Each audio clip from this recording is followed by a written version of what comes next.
नमस्कार, बहुत स्वागत है आप सभी का। आपके साथ मैं अक्षय बिदुआ। आप देख रहे हैं स्वराज एक्सप्रेस। नीति आयोग की गवर्नर काउंसिल की बैठक में प्रधानमंत्री नरेंद्र मोदी ने छत्तीसगढ़ की गोधन न्याय योजना का जिक्र किया है।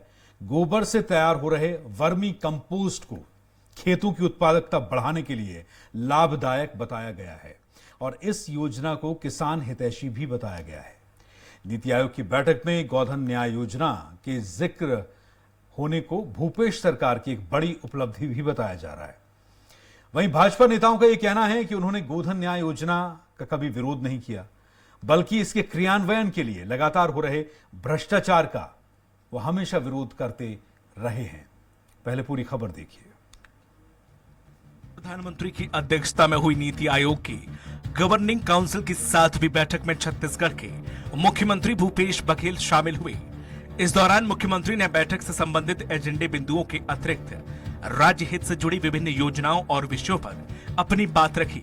वहीं बैठक में प्रधानमंत्री ने छत्तीसगढ़ की गोधन न्याय योजना का भी जिक्र किया। छत्तीसगढ़ के मुख्यमंत्री भूपेश बघेल ने बताया कि बैठक में प्रधानमंत्री ने विशेषकर गोधन न्याय योजना का जिक्र करते हुए कहा कि गोबर से तैयार हो रहे वर्मी कंपोस्ट खेतों की उत्पादकता बढ़ाने में सहायक है। कहा ये कि किसानों के हित में ये अच्छी योजना है। छत्तीसगढ़ के मुख्यमंत्री भूपेश बघेल ने कहा है कि पिछले 3.5 वर्षों में नीति आयोग ने प्रदेश के आकांक्षी जिलों के बेहतर प्रदर्शन की सराहना की है, लेकिन राज्य में संसाधनों की समस्याएं अभी भी हैं, जिसका समाधान होना चाहिए।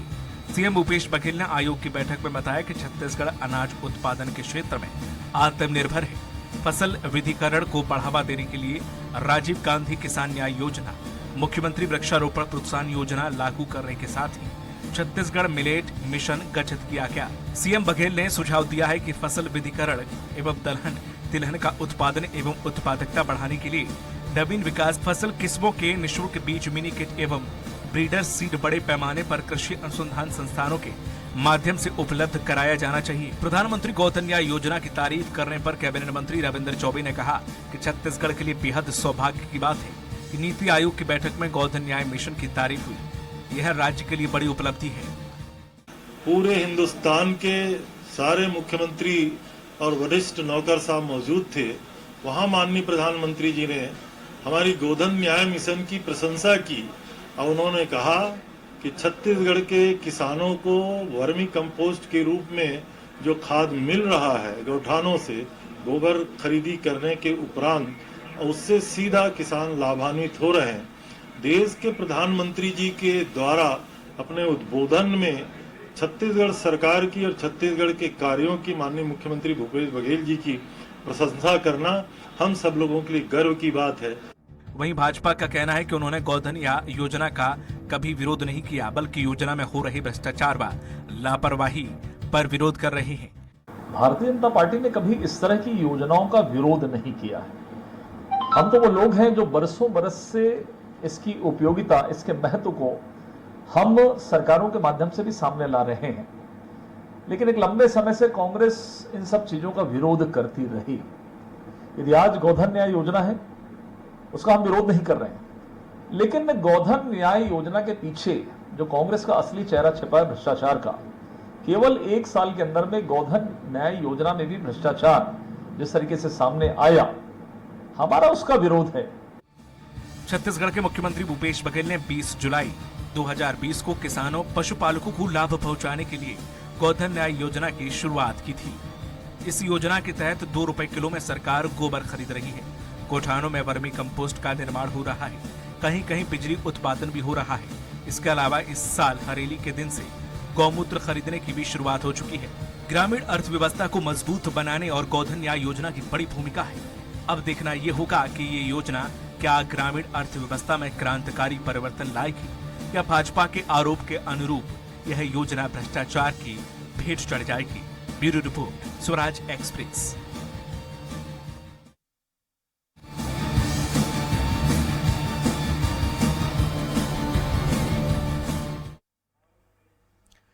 तो आइए चर्चा की शुरुआत करते हैं। चर्चा के मेहमान हमारे साथ स्टूडियो में जुड़ चुके हैं। रायपुर स्टूडियो में स्वराज एक्सप्रेस के साथ इस वक्त कांग्रेस के प्रवक्ता सुरेंद्र वर्मा हैं।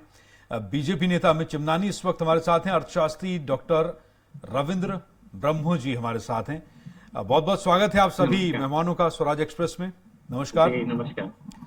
तो सबसे पहले अमित चिमनानी जी, आपसे शुरुआत करते हैं, क्योंकि आपकी तरफ से, आपकी पार्टी की तरफ से बयान आया है कि हमने गोधन न्याय योजना और इस तरह की योजनाओं का, क्योंकि प्रधानमंत्री नरेंद्र मोदी ने भी तारीफ की है, तो छत्तीसगढ़ में के भी आप लोगों ने विरोध इसका नहीं किया है, और इन्हीं योजनाओं की वजह से जो राज्य है वो विकसित राज्य की श्रेणी में आया है। दो अलग अलग बातें हैं ये। गोधन न्याय योजना जो छत्तीसगढ़ सरकार चला रही है, उस योजना का नाम सुन के जो महसूस होता है कि ये वास्तव में ग्रामीण इलाकों में रहने वाले लोगों के जीवन में बदलाव लाएगी और गोधन का एक अच्छा इस्तेमाल हो सकेगा। तो ये जो योजना, इसकी तो कोई बुराई है ही नहीं, इसमें अच्छाई है। और केंद्र सरकार राज्य सरकार से पहले ही गोधन का समुचित इस्तेमाल हो, अच्छा इस्तेमाल हो, उससे पैंट बना रही है, बहुत सारे और प्रोजेक्ट्स पे काम चल रहा है। लेकिन कांग्रेस पार्टी जो दिन रात पानी पी पी के प्रधानमंत्री जी को अपशब्द कहती है, कोसती है, आज उसी कांग्रेस पार्टी को मोदी जी का नाम लेकर, जिनको वो कोसती रही है, अपने आप को हीरो बनाने की कोशिश क्यों करनी पड़ी? क्योंकि ये पता चल गया है छत्तीसगढ़ में अभी जो मानसून सत्र विधानसभा का हुआ उसमें कि गोधन न्याय योजना से जो अपेक्षित था बिल्कुल भी नहीं हो पाया। विधानसभा में जो आंकड़ा आया उसमें सबको चौंका दिया। उसमें एक प्रश्न लगाया गया था नेता प्रतिपक्ष की तरफ से कि कितना गोबर बिका, कितना भुगतान हुआ, कितना बारिश में बह गया, कितने लोगों को भुगतान हुआ। इसका साफ साफ आंकड़ा आया और उसका कैलकुलेशन निकला कि 150 करोड़ रुपए का भुगतान हुआ, 3,47,507, यानी कि प्रतिदिन प्रति व्यक्ति ने गोबर बेचकर औसत 5 रुपए 90 पैसे कमाए हैं। तो क्या 5 रुपए कमाने वाला व्यक्ति का जीवन आर्थिक रूप से बेहतर हो गया क्या? ये कांग्रेस सरकार जस्टिफाई कैसे कर पाएगी इसको? और मुझे लगता है कि सारे जितने अर्थशास्त्र के विद्यार्थी हैं, इस क्षेत्र में जानकारी रखते हैं, वो सब भी इस आंकड़े से चौंके हैं, क्योंकि इसको जो परसेप्शन दिया था राज्य सरकार ने बहुत बड़ा दिया था, इसका एड बहुत बड़ा किया था, इसको अपनी फ्लैगशिप योजना बताया था। लेकिन जब उसका आउटपुट आपने सबने देखा है तो ये मालूम चल गया कि खोदा पहाड़ निकली चुईया। ठीक है, तो डॉक्टर रविंद्र ब्रह्मो हमारे साथ हैं। आपने अभी अर्थशास्त्र का जिक्र किया, आपने कहा कि कोई भी अर्थशास्त्री कैसे निर्धारित करेगा। डॉक्टर ब्रह्मो, आप बताइए कि क्या वाकई में जो अमित चिमनानी कह रहे हैं कि 5 रुपए 90 पैसे अगर कोई प्रति व्यक्ति प्रतिदिन कमाता है तो इससे रोजगार कैसे बढ़ा छत्तीसगढ़ में? देखिए, मैं ये इससे कहना चाहूंगा कि ये जो योजना है जिसकी तारीफ मोदी जी ने भी की है, तो ये एक बहुत ही निश्चित रूप से ये एक अच्छी योजना है। और ऐसी इस प्रकार की योजनाएं जो कि सीधे लोगों को फायदा पहुंचा पा रही हैं, और साथ ही साथ जो है ये ऐसा नहीं है कि सिर्फ डायरेक्ट बेनिफिट ट्रांसफर हो रहा है सिर्फ, उसके साथ साथ रोजगार भी की संभावनाएं इसमें है, रोजगार की। साथ ही साथ जो रिसोर्सेस आपका वेस्ट हो जा रहा था, जो उस रिसोर्सेस को भी इकट्ठा करके आप एक उसमें उसका मूल्य वर्धन कर रहे हैं, उसको यूज कर रहे हैं, और ये बहुत पर्यावरण फ्रेंडली भी है। तो समग्र रूप से यदि योजना को हम देखें तो इस प्रकार की जो योजनाएं बनाई जाती हैं, जो जिसकी रोजगार भी मिले, लोगों को की आय भी बढ़े, और खासकर वो लोग जो कि भूमिहीन भी हैं या जिनके पास कुछ पशु हैं, और उसको आप वहाँ के स्थानीय संसाधन को एकत्रित कर पा रहे हैं। तो इस कारण इस योजना की जो इसका जो जिस प्रकार से इसको डिजाइन किया गया है, ये बहुत अच्छी है, और शायद इसीलिए प्रधानमंत्री मोदी जी ने इसकी तारीफ की है। सर, मैं अर्थशास्त्र के मैं आपके दृष्टिकोण से देखना चाहता हूं कि अर्थशास्त्र इस मामले में क्या कहता है कि वाकई में 5 रुपए 90 पैसे कमाना अगर एक फायदा जो है प्रति व्यक्ति को दिया जा रहा है, तो इससे रोजगार दर कैसे बढ़ेगी छत्तीसगढ़ में? क्योंकि मामला तो यहाँ भी जो आंकड़े आते हैं वो तो करोड़ों में होते हैं ना सर, 150 करोड़ 200 करोड़। हाँ, तो देखिए इसका भी विश्लेषण करने की आवश्यकता है। और निश्चित रूप से जब भी इस देश में योजनाएं लागू हुई हैं, बहुत अच्छी योजनाएं इस देश में लागू की गई हैं, और उसमें हमें जरूर ये सुझाव देना चाहिए कि उसको और उसमें क्या इम्प्रूवमेंट हम कैसे कर सकते हैं, उसको कैसे सुधार सकते हैं, है ना, क्या इसकी कमियां हैं उसको जरूर दूर करके उसकी जो जिसे इफेक्टिवनेस जिसे कहें कि वो ज्यादा प्रभावशाली ढंग से लागू हो सके, ऐसा प्रयास करना चाहिए। इसलिए नहीं कि सिर्फ एक योजना, क्योंकि ये योजना अपने आप में अच्छी है और यदि इसका भी प्रभाव यदि देख रहे हैं कि उतना नहीं है जैसा कि कह रहे हैं, तो इसके और सुधार की गुंजाइश है। पर ये योजना अपने आप में बहुत अच्छी है, यदि ऐसी नहीं होती तो शायद मोदी इस बात की तारीफ भी नहीं करते। तो इसमें जो आपको लग रहा है कि और इसमें क्या क्या किया, और साथ साथ इसमें जुड़ती जा रही हैं चीजें, फिर आप उसमें गोमूत्र भी खरीदने की बात हो रही है, उससे पेंट बनाने की बात हो रही है, उससे जो है आप जो है गैस बनाने की बात हो रही है, और दूसरी चीजें इससे आप बना सकते हैं। यानी एक ऐसा चीज जो कि वेस्ट हो रहा था उसका भी आप मूल्यवर्धन कर रहे हैं। ये एक अद्भुत बात है और ये एक अच्छी बात है इस योजना। लेकिन सर ये ठीक है, कांग्रेस प्रवक्ता भी हमारे साथ हैं सुरेंद्र वर्मा जी। वर्मा जी, जो अभी डॉक्टर ब्रह्मो कह रहे हैं, मैं इस बात से एक सवाल आपके लिए निकालना ये चाहता हूं कि एक वेस्ट को आप खरीद रहे हैं, एक वेस्ट को आप ले रहे हैं, छत्तीसगढ़ के ऊपर, ब्रह्मो साहब आपको ही पता होगा छत्तीसगढ़ के ऊपर सरकार के ऊपर पिछली सरकार कितना कर्ज छोड़कर गई थी और अभी भी कर्ज की स्थिति क्या है, वर्ल्ड बैंक का कर्ज कितना है वो भी हम जानते हैं। तो ऐसी स्थिति में सुरेंद्र वर्मा जी, अगर आप एक वेस्ट को खरीद कर कुछ 100-150 करोड़ रुपए या 1000-1500 करोड़ रुपए अगर आप जनता को लाभान्वित कर रहे हैं, तो इससे सरकार की अर्निंग्स क्या है? क्या ये सरकारी खजाने का दुरुपयोग नहीं होगा? बिल्कुल नहीं अक्षय जी। देखिए, हमारे यहाँ जो 8000 गौठान लगभग संचालित हैं, उसमें से 3000 गौठान उस स्थिति में पहुंच गए हैं कि अपना खर्चा और अपने माध्यम से ही गोबर खरीदी करने की स्थिति में है। जिस प्रकार से भारतीय जनता पार्टी के साथी नेता अमित चिमनानी जी जो कुतर्क कर रहे हैं, जो आंकड़े दे रहे हैं, आपके माध्यम से बताना चाहूंगा अक्षय जी, यदि भारतीय जनता पार्टी के नेताओं को किसानों से, आदिवासियों से, गौपालकों से सरोकार होता तो इस प्रकार से भ्रामक तथ्य गढ़ के ऐसे आरोप नहीं लगाते।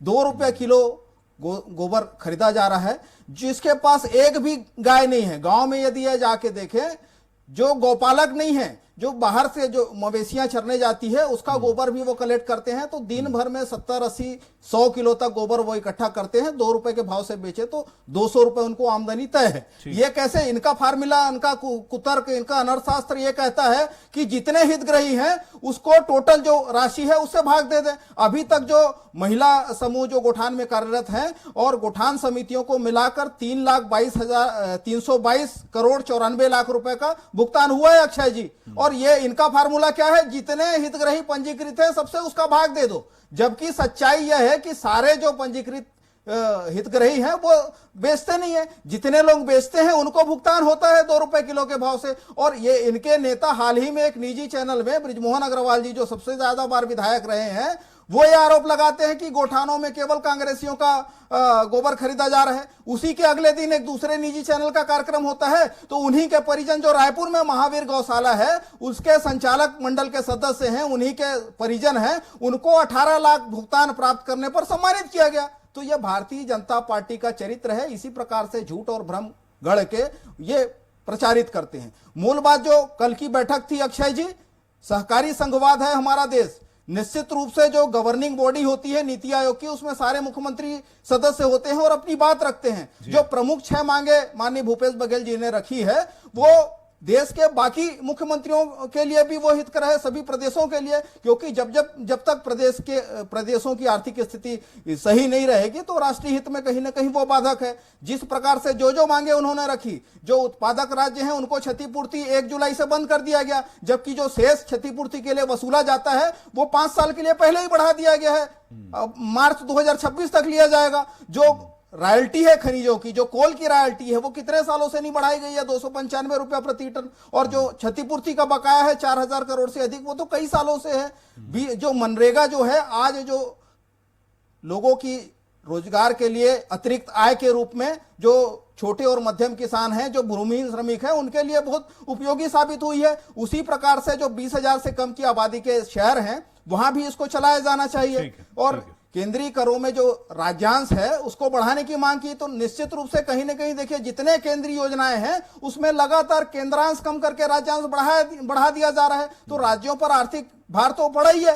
तो ये मांगे मैं समझता हूं कि कोई भी भाजपा शासित राज्य भी इसके विरोध में नहीं है। ये जो मांग है वो तमाम सभी जो राज्य हैं देश के भीतर वो सभी के लिए बहुत महत्वपूर्ण है। और जो नक्सलवाद के संदर्भ में जो बात रखी गई अक्षय जी, छत्तीसगढ़ जो है सर्वाधिक नक्सल प्रभावित क्षेत्र है और नक्सलवाद आज देश की आंतरिक सुरक्षा के लिए सबसे बड़ा खतरा है। तो जो यहां पर सुरक्षा बल तैनात हैं उनके खर्चे का पैसा जो प्रतिपूर्ति ली जा रही है 11,828 करोड़, तो निश्चित रूप से ये तो जो केंद्रीय बल है उसका खर्चा केंद्र को भी, संघीय व्यवस्था है उनको भी वहन करना चाहिए। तो ये मांग, इसमें भारतीय जनता पार्टी को आपत्ति क्यों है? और गोधन न्याय योजना के लिए तो भारतीय जनता पार्टी के नेता पहले दिन से ही आपत्ति कर रहे हैं, जबकि मूल अंतर यह है कि इनके समय में तो वो तो ये कहते हैं ना कि इसके माध्यम से फूलचंद गौशाला जैसे आरएसएस के लोगों के द्वारा संचालित गोठानों को करोड़ों रुपया बांटा गया और वहां पर बिना चारा पानी के हड्डी और चमड़ी के लालच में गाय को मार दी जाती थी। हजारों गाय इनके समय में मारी गई। प्रदेश की जनता ने देखा है आज गौठान के माध्यम से गौसेवा तो हो रही है, उनको चारा पानी उपलब्ध तो कराया जा रहा है और दूसरी तरफ एक अतिरिक्त आय का जरिया बना है। जो छोटे किसान हैं, आदिवासी हैं, गौपालक हैं, उनकी आय का एक अतिरिक्त जरिया बना है। 84,000 से ज्यादा महिलाएं समूहों के माध्यम से गोठान में काम कर रही है। समझ में आता है। बोलिए अमित चिमनानी। मुझे बहुत हैरानी होती है कि विधानसभा में प्रस्तुत आंकड़ों को कांग्रेस के ही नेता झूठा बता देते हैं। और आप जिस 18 लाख के भुगतान की बात कर रहे हैं, एक व्यक्ति को खाली आपने ऐसा भुगतान इसीलिए किया क्योंकि उनके पास गौवंश 500, 1000, 2000 न जाने कितना है, उनका बहुत बड़ा डेयरी का काम। तो जिनकी बड़ी बड़ी डेयरियां हैं, ये योजना उनके लिए है क्या? फिर आम लोगों के, ग्रामीण लोगों के जीवन, ग्रामीण परिवेश में रहने वाले लोगों के जीवन में क्या बदलाव आया? और जो मैंने बताया आंकड़ा वो पंजीकृत हितग्राही नहीं है। 25 जुलाई में विधानसभा में जो प्रश्न लगा उसके उत्तर में बताया गया कि इतने लोगों को भुगतान हुआ है और हमें मालूम था कि कांग्रेस इस प्रकार का भ्रम फैलाती है, इसलिए हमने दूसरा प्रश्न भी लगाया था। वो दूसरा प्रश्न ये था कि ऐसे कितने लोग हैं जिन्हें एक साल में 10,000 रुपए से ज्यादा भुगतान हुआ है? तो जवाब आया 90% से ज्यादा लोग ऐसे हैं जिन्हें 10,000 से कम भुगतान हुआ है। अब जिन्हें आपकी योजना के लगभग लोगों को साल भर में 10,000 रुपए से कम भुगतान हुआ है, ये दूसरे प्रश्न में जवाब है। अब किसी के पास 500,000 गौवंश है, उसका आप एक आंकड़ा मत बताइए क्योंकि ये तो पूरे छत्तीसगढ़ के संबंध में बात हो रही है। ये सारे आंकड़े सरकार के द्वारा ही विधानसभा में दिए गए हैं। तो इसीलिए टीवी पर झूठी वाहवाही उठने से अच्छा है कि ये जो योजना है, जो नाम सुन करके लगता है गोधन न्याय योजना, तो लोगों को न्याय मिले, ये थोड़ा कांग्रेस को प्रयास करना चाहिए। अब 3.5 साल हो गए झूठी वाहवाही करते, थोड़ा 1 आध साल काम कर लेके तो अच्छा है। अब दूसरी चीज, कुछ बातें मुख्यमंत्री जी ने वहां रखी प्रधानमंत्री जी के सामने, तो किसी ने मना नहीं किया, रखनी चाहिए, बिल्कुल हर मुख्यमंत्री रखता है। और हमारे प्रधानमंत्री या हमारी पार्टी तो इतनी उदार है कि आपने अच्छी योजना लाई तो वो कह रहे हैं बड़े विशाल हृदय से। कौन कहता है ऐसा? राहुल गांधी जी ने कभी प्रधानमंत्री मोदी जी की तारीफ करी क्या? क्या एक भी काम अच्छा गिनाया क्या? नहीं गिनाया, क्योंकि उनकी नीयत नहीं है, वो गलत विपक्ष है वो। लेकिन भारतीय जनता पार्टी और मोदी जी का विशाल हृदय है। लेकिन योजना का क्रियान्वयन अगर सही नहीं होगा, अब 8,000 क्विंटल गोबर बारिश में बह गया, तो ये सुरक्षा किसको करनी है? ये तो सरकार को ही करनी है ना। ये सरकारी खजाने से आपने भुगतान किया, फिर उस गोबर को आपने बारिश में बहा दिया, तो ये भ्रष्टाचार का विषय तो विपक्ष उठाएगा। इसमें कांग्रेस के पेट में दर्द क्यों होता? जी बताइए वर्मा जी, आपने सरकारी खजाने से गोबर खरीदा और फिर बारिश में बहा दिया।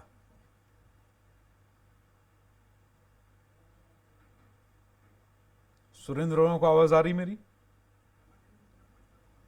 सुरेंद्र वर्मा जी, आप सुन पा रहे हैं मेरी आवाज?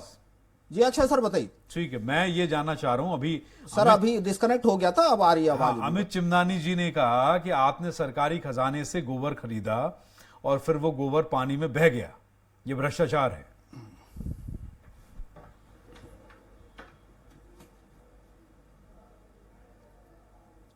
अक्षय जी, भारतीय जनता पार्टी की नीयत और नीति जो है वो भ्रष्टाचार से ऊपर नहीं उठ पाई है, क्योंकि ये 36,000 करोड़ के नान घोटाला करने वाले यही लोग हैं। 21 लाख गरीबों का फर्जी राशन कार्ड बनाकर पनामा पेपर लिंक से तमाम इनके भ्रष्टाचार उजागर हो चुके हैं। तो इनको गरीबों के लिए जो योजना संचालित होती है उसमें भी केवल भ्रष्टाचार दिखाई देता है।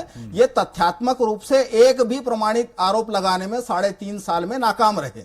ये इनका चरित्र रहा है भ्रष्टाचार। ये बताएं कौन से गौठान का है ये गर्मी के समय में जब वो जो बजट सत्र आया था तो इनके नेता भी, इनके विधायक भी इसी प्रकार से तथ्यहीन आरोप लगा के बहिर्गमन करके ये पलायनवादी चरित्र को छत्तीसगढ़ की जनता ने देखा है। तो भारतीय जनता पार्टी अपने समय में 2013 से 16 के बीच याद करे, बाहर की एजेंसियों से 45 रुपए से 65 रुपए में ये वर्मी कंपोस्ट खरीद के बाध्य करते थे छत्तीसगढ़ के किसानों को लेने के लिए, और वो भी अमानक पाए गए देश में। तो ये इनका भारतीय जनता पार्टी का चरित्र है। नहीं बहा बारिश में, सुरेंद्र जी क्या ये दावा कर रहे हैं?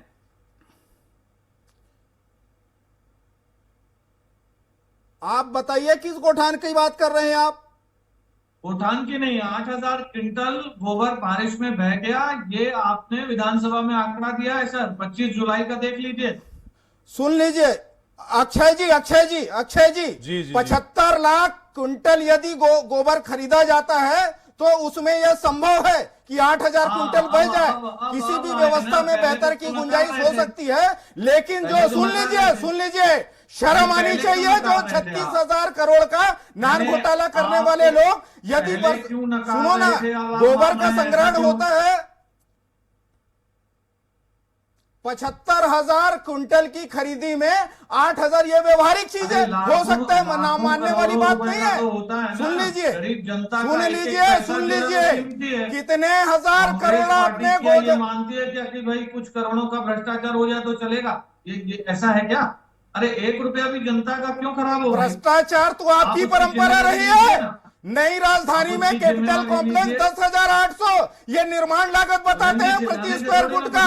तो इनकी संस्कृति रही है भ्रष्टाचार। ठीक है, चलिए अर्थशास्त्री को सुन लीजिए 75 लाख क्विंटल गोबर खरीदा गया गरीबों से, उसकी पीड़ा है आपको। रुकिए, डॉक्टर ब्रह्मो कुछ कहना चाहते हैं। डॉक्टर ब्रह्मो बोलिए। जी हाँ, मैं ये कहना चाह रहा हूँ कि प्रत्येक जो योजना होती है उसके कुछ लीकेज होते हैं। अब सवाल ये है, जो दोनों फिगर जो दिया गया, इनने बताया कि 75 लाख क्विंटल गोबर खरीदा गया और 8,000 जो है क्विंटल जो है बह गया। तो ये जो लीकेज है ये 0.1 या 2% का लीकेज है। ये लीकेज ये मीनिंगलेस है, इसका कोई वो नहीं है, क्योंकि यदि लीकेज 10%, 5% भी हो रहा है तो ये भी सिग्निफिकेंट 5% नहीं माना जाता। ये बिल्कुल इनसिग्निफिकेंट फिगर है कि 8,000 क्विंटल गोबर बह गया।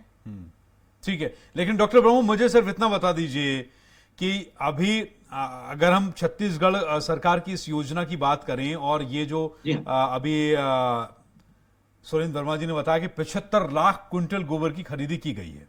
जी हाँ। इससे जो पेमेंट हुआ है, इससे जो पैसा आया है, वो सरकार ने सरकारी खजाने से लिया है। तो ये योजना क्या वाकई में जो इसमें पेमेंट किया जाता है, जो इसमें भुगतान किया जाता है प्रति किलो गोबर का, क्या रेट है वर्मा जी प्रति किलो गोबर का? 2 रुपए। 2 रुपए प्रति किलो। तो 2 रुपए प्रति किलो। राइट, वेस्ट हो रहा था, मैं मान गया। तो डॉक्टर रविंद्र ब्रह्मो, इसका कोई आंकड़ा है क्या कि इससे ग्रामीण जनता की जीवनचर्या में, रोजगार में या उनकी आजीविका में किसी तरह का सुधार हुआ होगा इस 2 रुपए प्रति किलो से?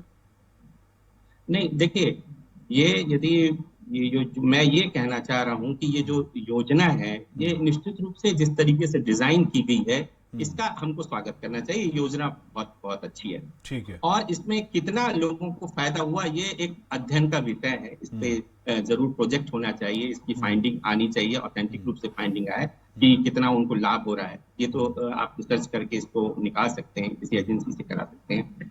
परंतु ये मतलब योजना अपने आप में अच्छी है, इसलिए इस योजना की इतनी चर्चा हो रही है। और जैसा कि मैंने बताया, प्रत्येक योजना के लीकेज है। मनरेगा भी लागू की गई, कोई भी योजना लागू की जाती है, यदि आप रसोई गैस को ले, कोई भी योजना ले, उसमें लीकेज होता है, उसमें कुछ चीज जो है वेस्ट होती है।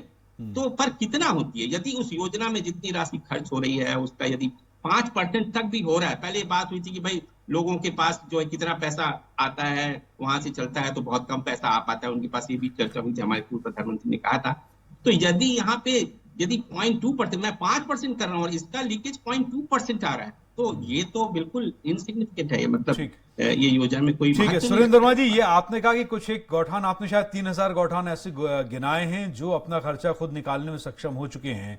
तो ये अर्थशास्त्र कैसे चल रहा है इस योजना का, कमाई कहां से है?